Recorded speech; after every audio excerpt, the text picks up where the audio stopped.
ओम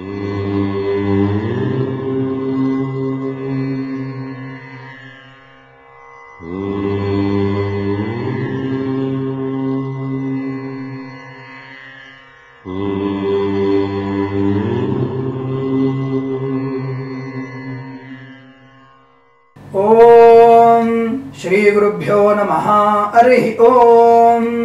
गुरुर्ब्रह्मा गुरुर्विष्णु गुरुर्देवो महेश्वरः गुरु साक्षात् परब्रह्म तस्मै श्री गुरवे नमः। అందరికీ నమస్కారం। ఆస్ట్రో సిండికేట్ ఛానల్ ని ఆదర్శించినటువంటి బంధుమిత్రులకి శ్రేయభిలాషులకి అందరికీ కూడా శుభాభినందనలు, అందరికీ కూడా కృతజ్ఞతలు।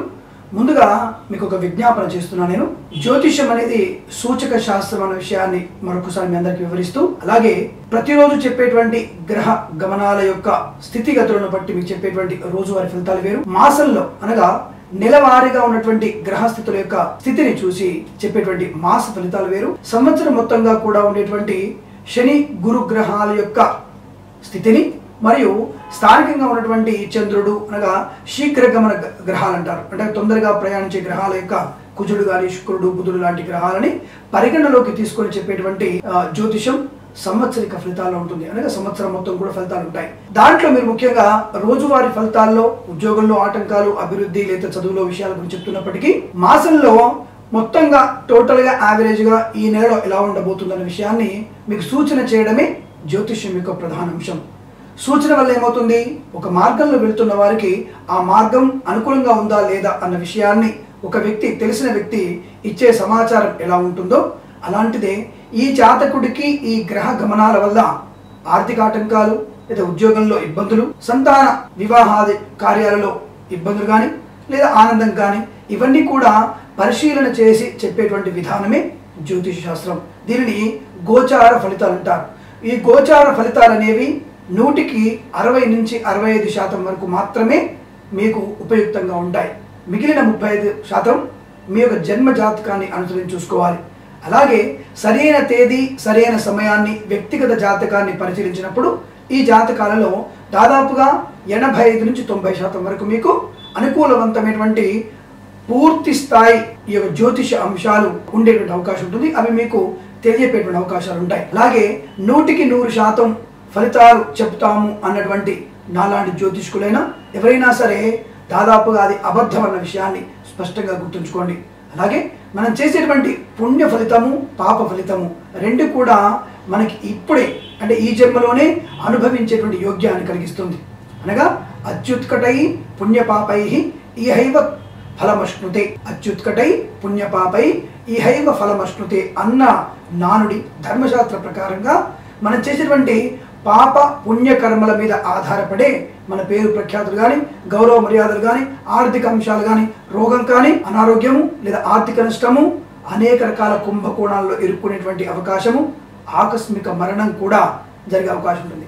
జ్యోతిషంశంలో మరణము అన్నదానికి 2 అర్థాలు ఉన్నాయి। ఒకటి నిజమైనటువంటి మరణము, అంటే వ్యక్తి గతించిపోవడం, స్వర్గస్థులు అవ్వడము, అలాగే రెండవది తీవ్రమైన అనారోగ్యం కానీ, తీవ్రమైన ఆర్థిక నష్టం కానీ, దరిద్రంతో బాధపడడం కూడా మరణంతో సమానమన్న విషయాన్ని గుర్తుంచుకోండి। అలాగే కొంతమంది పెద్దవారు నేను చెప్పేటువంటి కొన్ని విషయాల్లో చాలా హార్ష్గా ఉంటున్నాయి గురుగారు అని చెప్తున్నారు, అనగా ఉదాహరణకి ఏజ్ పైబడినటువంటి మన పెద్దవారు ఒంటరిగా ప్రయాణం చేయడం, అనగా అనారోగ్యంతో ఉన్నవారు ప్రయాణం చేయడం, పెరాలసిస్ కానీ లేదా గుండె సంబంధమైన వ్యాధులలో ఉన్నటువంటి వ్యక్తులు అకస్మాత్తుగా ఏదైనా ఇబ్బంది కలిగే అవకాశం, ఉపద్రవం జరిగే అవకాశం ఉంటుంది, కాబట్టి పిల్లలతో మమేకమై ఉండండి అని చెప్పడం నా ఉద్దేశం, అనగా ఇంకొకరు తోడుగా ఉండండి అని చెప్పేటువంటి ఉద్దేశం। దీనికి మీరు ఏదైనా కామెంట్ చేస్తే విచక్షణ జ్ఞానంతో కామెంట్ చేయండి, సద్విమర్శను ఎప్పుడు కూడా నేను తీసుకునేటువంటి అవకాశం ఉంటుంది తప్ప లేనిపోని విషయాల గురించి అపార్థాలుగా వచ్చేటువంటి కామెంట్స్ పెట్టడం వల్ల ప్రయోజనం ఉండదు।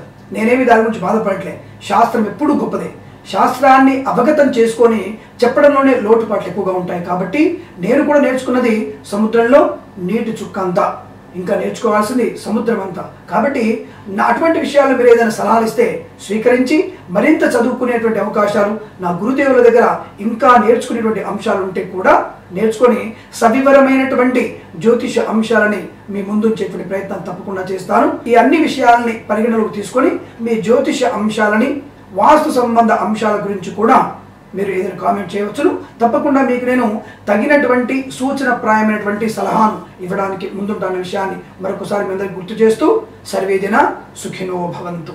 కన్యా రాశి వారికి 2018 అక్టోబర్ మాసంలో ఉన్నటువంటి ఫలితాలు. కన్యా రాశి ఫలితాలు విధంగా ఉన్నాయి.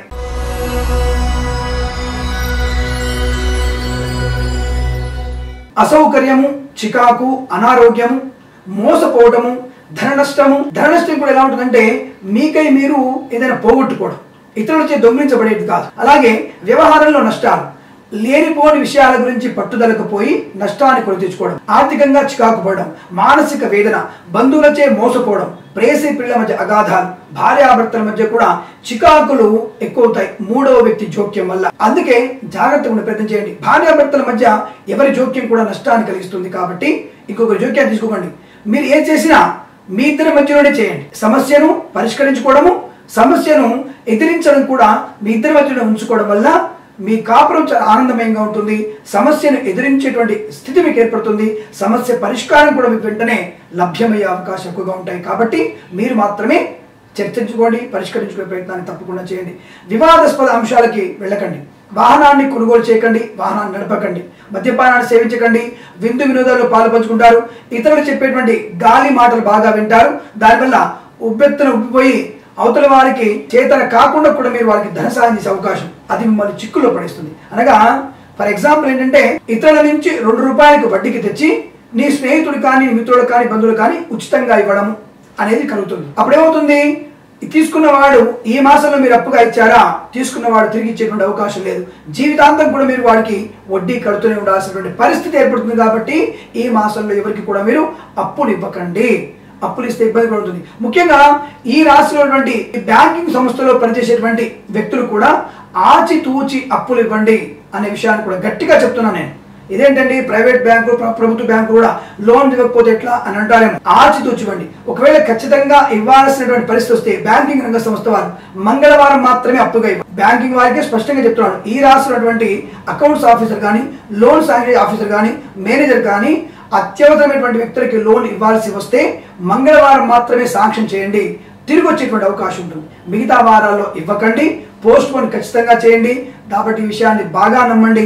తత్ఫలితంగా మీకు బ్యాంకింగ్ రంగ అభివృద్ధికి మీరు పాటుపడేటువంటి అవకాశాలు ఉంటాయి. ఇక విద్యార్థులకు వస్తే పోటీ పరీక్షల్లో అనుత్తీర్ణులయ్యేటువంటి అవకాశం, అకాడమిక్ ఎడ్యుకేషన్ లో కూడా మీ యొక్క ఉత్తీర్ణత తగ్గేటువంటి అవకాశం కనబడుతుంది. ఈ మాసంలో కనుక పరీక్షలు కనుక ఉన్నట్టయితే ఎక్కువ శ్రద్ధ పెట్టండి. 1కి 100 సార్లు చదవండి. 1కి 100 సార్లు చదివే ప్రయత్నాన్ని చేయండి. ఏ సబ్జెక్ట్ మీద మీకు కాన్సన్ట్రేషన్ ఉంటుందో ఆ సబ్జెక్ట్స్ని పక్కన పెట్టి మిగతా సబ్జెక్ట్స్ని ఎక్కువగా కృషి చేసే ప్రయత్నాన్ని చేయండి. దానివల్ల బాగా ఉంటుంది. అలాగే ఉదయకాల ప్రారంభంలో 4 గంటల నుంచి 6 గంటల మధ్య కాలంలో తప్పనిసరిగా మీ యొక్క విద్యా స్థితిని పొందుకునే ప్రయత్నాన్ని చేయండి. అనగా విద్యా పారాయణ చేయండి, విద్యను అవలంబించండి. దానివల్ల మీకు అత్యంత అనుకూలత ఉంటుంది. పరీక్షల్లో ఉత్తీర్ణులైనటువంటి అవకాశాలు ఎక్కువ ఉంటాయి. అనారోగ్యంలో ఉన్నవారు తప్పనిసరిగా మంగళవారం రోజున సుబ్రహ్మణ్య స్వామి ఆరాధన, శనివారం రోజున హనుమంతుడికి సింధూర పూజ చేయండి. అనారోగ్యం ఉన్నవారు హనుమంతుడికి సింధూర పూజ చేయండి. సుబ్రహ్మణ్య స్వామికి మంగళవారం రోజున అభిషేకాలు నిర్వహించండి. తప్పకుండా మీ ఆరోగ్య సమస్యలు, ఆర్థిక సమస్యలు కొంతవరకు తగ్గేటువంటి అవకాశం. చేసే పనిలో స్పష్టత, అవగాహన, దాని మీద ఉన్నటువంటి అజమాయిషి ఉన్నట్టయితే ఏ నష్టం రాదు. తొందరపాటుతనము, ఆవేశము, చికాకులు, మానసిక వేదన, శారీరకంగా ఇబ్బందులు పడుతూ చేసే ప్రతి పనిలో కూడా నష్టం ఎక్కువగా ఉంటుంది. ఇతరులపై ఆధారపడి చేసే ప్రతి పని కూడా నష్టాన్ని కలిగిస్తుంది. రోగం అధికమైనటువంటి అవకాశం ఉంటుంది.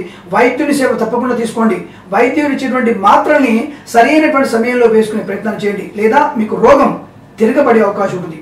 రోగం అనగా తీవ్రమైనది, జడమైనది. అనారోగ్యం అంటే స్వల్పమైనది, కొద్ది రోజులు మాత్రం ఉండిపోయేది. కాబట్టి రోగం తిరగబడేటువంటి అవకాశం ఉంది. కాబట్టి వైద్యుడి సేవ తప్పకుండా తీసుకోండి, దానివల్ల ప్రయోజనం బాగుంటుంది. స్పెక్యులేషన్స్లో, షేర్ మార్కెట్లో పెట్టుబడి పెట్టకూడదు, నూతన వ్యాపారాన్ని ప్రారంభించకూడదు, విదేశాలకు తప్పకుండా వెళ్ళాలి గురువు గారు అని అడిగితే దాదాపుగా మీరు 108 సార్లు హనుమత్ చాలీసా పారాయణం చేసుకొని మీ విదేశీ ప్రయాణాన్ని పెట్టుకోవడం ఉత్తమంగా చూడండి. ఏదో నోటుకొరిగినలా చదివేశాం అన్నట్టుగా కాకుండా స్వామివారి నిరంతర భక్తితో ఆ హనుమంతుడిని ఆరాధన చేస్తూ 108 సార్లు మీరు హనుమత్ చాలీసా పారాయణం చేసి మీ ప్రయాణాన్ని ఏర్పాటు చేసుకుంటే ప్రయాణంలో ఆటంకాలు నివృత్తి కలుగుతాయి. వెళ్ళేటువంటి కార్యసిద్ధి కలగడానికి అవకాశాలు ఖచ్చితంగా బలంగా ఉంటుంది. భగవంతుని నమ్ముకున్న వాడికి ఎటువంటి ఇబ్బంది కలగదన్న విషయాన్ని గుర్తించండి. మూఢనమ్మకం వేరు, నమ్మకం వేరు. జ్యోతిషం అనేది నమ్మకం, మూఢనమ్మకం అంటే అది అర్థం వేరు. కాబట్టి భగవంతుని మీద ఆరాధన చేసే ప్రతి పని కూడా మనకు శారీరక శక్తిని, మానసిక పరిపక్వతను కలిగిస్తుంది, చేసే పనిలో స్పష్టతను చూపిస్తుంది. కాబట్టి అటువంటి ప్రయత్నాన్ని తప్పకుండా చేయండి, భగవంతుని ఆరాధన చేయండి. అలాగే వైద్య సంబంధ విషయాలకు జాగ్రత్త ఉండండి. వైద్య విద్యార్థులు కూడా అత్యంత జాగ్రత్త ఉండే ప్రయత్నం చేయండి. పరీక్షల్లో ఏకాగ్రత ముఖ్యంగా చెప్పబడుతుంది. ప్రయాణంలో జాగ్రత్త ఉండండి. నూతన వాహనాన్ని కొనుగోలు చేయకండి. మీ వాహనాన్ని ఎవరికి కూడా బదులుగా ఇవ్వకండి. మద్యపానాన్ని సేవించకండి. లంచాలని తీసుకోకండి. ముఖ్యంగా నీటి పారుదల శాఖలో ఇంజనీర్ స్థాయిలో ఉన్నటువంటి వ్యక్తులు లంచగొండులుగా పట్టుబడేటువంటి అవకాశాలు ఎక్కువగా ఉన్నాయి. సూచనగా చెప్తున్నాను నేను. కాబట్టి మీరు అత్యంత జాగ్రత్త ఉండండి. అలాగే ఈ యొక్క నీటి సంబంధించినటువంటి కరెక్షన్స్ ఇచ్చేటువంటి స్థాయిలో వ్యక్తులు కూడా పట్టుబడేటువంటి అవకాశం ఎక్కువగా ఉన్నాయి. ఆ విషయాన్ని గుర్తించండి. బీసీ సంక్షేమ శాఖ, ఎస్సీ సంక్షేమ శాఖలో కూడా మహానుభావుడు ఏదైనా లంచగొండులుగా ఉంటే మీ ప్రవర్తనను మార్చుకునేటువంటి అవకాశం ఉంటే తప్పకుండా మార్చుకోండి. 10 మందికి సేవ చేసేటువంటి వృత్తులు ఉన్నారు కాబట్టి తప్పనిసరిగా మీ ప్రవర్తనలో మార్పు వస్తే మన యొక్క ప్రజలకి అనుకూలమైనటువంటి సేవ చేసేటువంటి భాగ్యం కలుగుతుంది.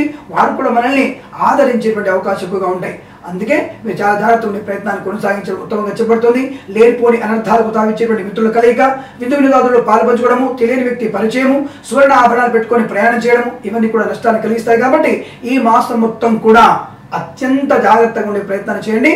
ప్రభుత్వ ప్రైవేట్ స్థానంలో పనిచేసే వారు కూడా కింది స్థాయి ఉద్యోగస్తులతో ప్రేమగాను, పై స్థాయి ఉద్యోగస్తులతో మమేకమై వారికి అనుసంధానంగా ఉండే ప్రయత్నాన్ని చేయడం వల్ల ఉద్యోగ బాధ్యత కూడా ఏర్పడే అవకాశం ఉంటుంది. అటువంటి ప్రయత్నాన్ని తప్పకుండా చేయండి. మంచి అనుకూలవంతమైన శుభ ఫలితాలు, పరిణామాలు పొందాలని ఆశిస్తూ సర్వేజన సుఖినో భవంతు. స్వస్తి ప్రజాభ్య పరిపాలయంతాం న్యాయేన మార్గేణ మహిం మహేషాః. గోబ్రాహ్మణేభ్యః శుభమస్తు నిత్యం. లోకా సమస్తా సుఖినో భవంతు.